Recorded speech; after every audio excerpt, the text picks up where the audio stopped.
নেত্রকোনায় ভবন ধসে ৩ জন শ্রমিকের মৃত্যু হয়েছে। এই ঘটনায় আহত হয়েছেন আরও ২ জন। আচ্ছা, বিকেলে নেত্রকোনা শহরের নাগরা বিএডিসি শেষ ভবনের ভিতরে পরিত্যক্ত যে বিল্ডিং রয়েছে, সেই বিল্ডিং ভাঙার কাজ করতে গিয়ে প্রায় ৯ জন শ্রমিক কিন্তু ঘটনাস্থলে কাজ করছিলেন। এর মধ্যে ভবনের নিচে চাপা পড়েন ৫ জন শ্রমিক।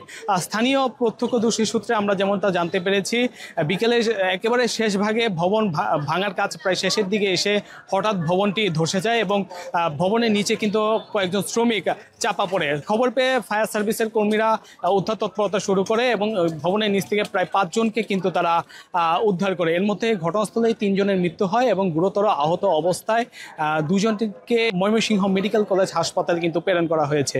স্থানীয়রা আমাদেরকে যেমনটি জানিয়েছেন যে বিএডিসি ভবনের ভিতরে প্রায় ১০০ বছরের পুরনো যে ভবনগুলো রয়েছে, সেই ভবনগুলো ভাঙার কাজ চলমান ছিল।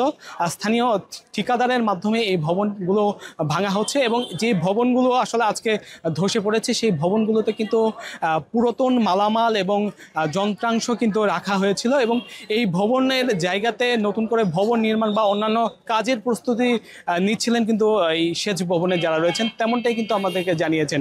তো এখন পর্যন্ত এখানে পুলিশ রয়েছে এবং শ্রমিক প্রতিনিধিদেরকেও কিন্তু আমরা দেখেছি এবং এখানে শ্রোতাহাল প্রতিবেদন শেষ করে কিন্তু ময়নাতদন্তের পরপরই কিন্তু লাশগুলো স্বজনদের কাছে হস্তান্তর করা হবে।